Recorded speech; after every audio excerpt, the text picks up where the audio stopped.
Mika Biereth, Monaco.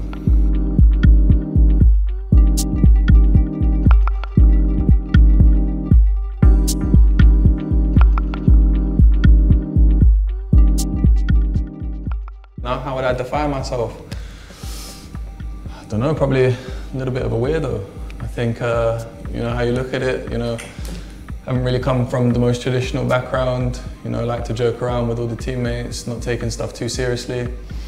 And yeah, kind of just seeing how everything goes. I think if you had told me 2 years ago when I was playing in Scotland for Motherwell that 2 years later I would be at Monaco, I wouldn't believe you. If you had told me 2 years ago that I'd have scored my first national team goal for Denmark, I wouldn't have believed you. So yeah, I think like a lot of what I do in life, not just football, is taking it nice and easy and just seeing where things go. You know, the main strength I have is, you know, being in the right position at the right time and being able to put the ball in the back of the net. So, you know, I'm not the greatest at dribbling with the ball or returning and, you know, receiving on the half turn. So I think, you know, for my skill set, striker is probably the only position I can play. You know, two prime examples right now would be Harry Kane and Haaland. I think, you know, their ability to constantly churn out these high scoring seasons and, you know, really impressive numbers and the way they play as well. I think, you know, two different styles of play. I think Kane more ball to feet, but, you know, at the same time always in pockets and finding opportunities to shoot, and Haaland a bit more robust, physical, running in behind and getting on the end of things. You know,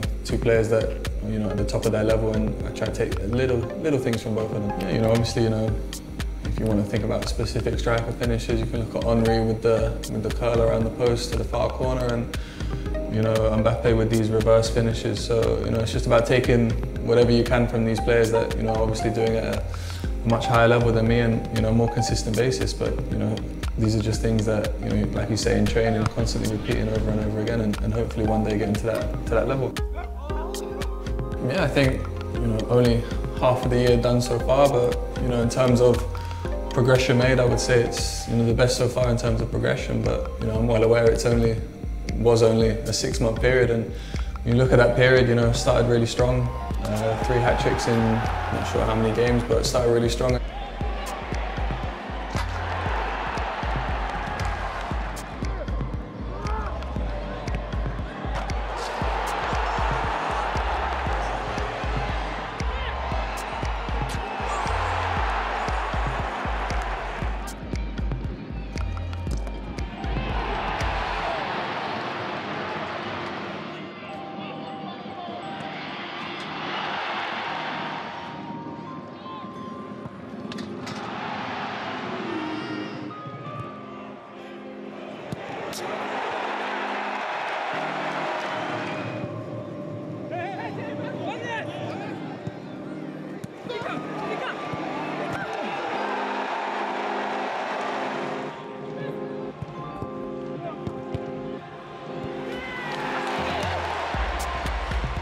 And then, you know, to be critical of myself, kind of tailed off a little bit at the end. Last few games, wasn't scoring the same rate, and if I'm going to continue to be critical of myself, first 2 games this season haven't scored yet. So, like you say, it's really easy to get carried away in football, but I'm well aware that, yeah, I had, what, 16 good games, but now it's about being as consistent as possible and trying to replicate it again. Yeah, I think it was only really ever football. I think I tried loads of sports, but football was the only one I was really not awful at, and then kind of stuck with it. But now at the moment I'm trying to get into my golf.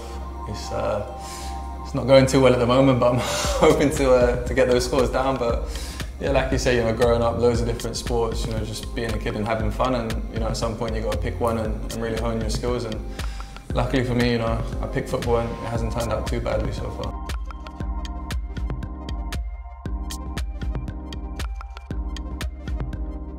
I was brought up in South London, in Croydon, where I lived there for about 18 years, and then played my football at Fulham Academy and a little bit at Chelsea, and then a few years at Arsenal, and then with a few loan spells here and there, then I found myself in the south of France at Monaco.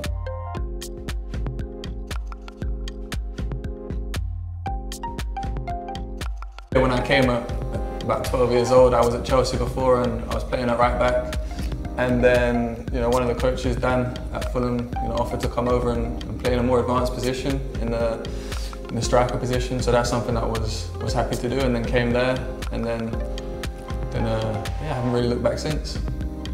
Yeah, I think, you know, when growing up, you know, obviously being from London, I was quite fond of Chelsea. I was at their academy a little bit, and at the time, Didier Drogba was their striker, so he's, you know, someone I looked up to as a child, and, you know, obviously a great player and an inspirational one as well. I think he scored a 1-0, I can't remember, it might be against Portsmouth. I think that was my first ever game at Wembley. But yeah, I got to see him live. You know, when you're in the same place for a long period of time, it can become a bit repetitive, a bit kind of like Groundhog Day, where it seems to be the same thing every day. So I felt like freshening up the surroundings, you know, challenging myself at 18 years old, you know, not only moving club, but then moving away from your family and stuff like that. So I think it came with a lot of challenges, and then, you know, Arsenal's a huge football club where, you know, I realised where, you know, it's not the end of the world if I wasn't to make my debut for the first team there, because I knew I was going to get opportunities out on loan, and, you know, those opportunities helped me get the move to Monaco.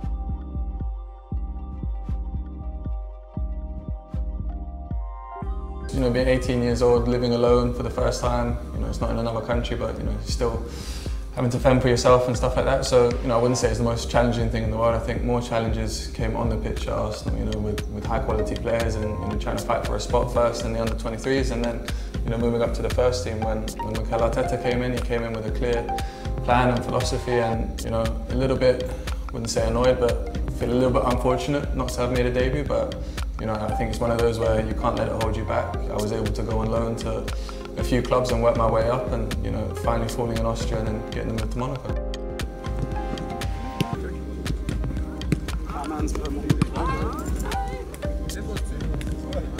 You know, being back home in London where a lot of friends and family are, I'd be lying if I said I didn't want Arsenal at the Emirates. You know, that would be a fun game, nice challenge, but, you know, I think at the Champions League we play so many top clubs at, you know, such a high level, you know. I think we just play every game as it comes and see what happens. I think we can only look to improve onto what we did last year.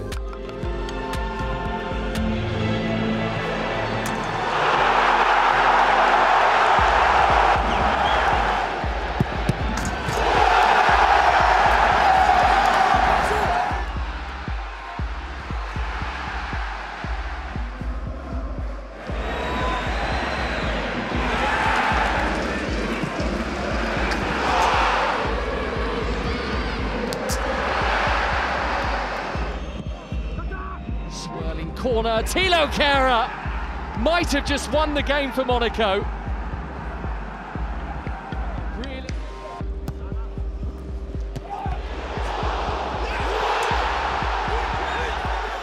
I think, you know, qualifying from the group stages was, you know, the main objective, and then a little bit unfortunate in the next round against Benfica to not go any further. So I think if we can keep showing progression and, you know, hopefully this year take it one further than last.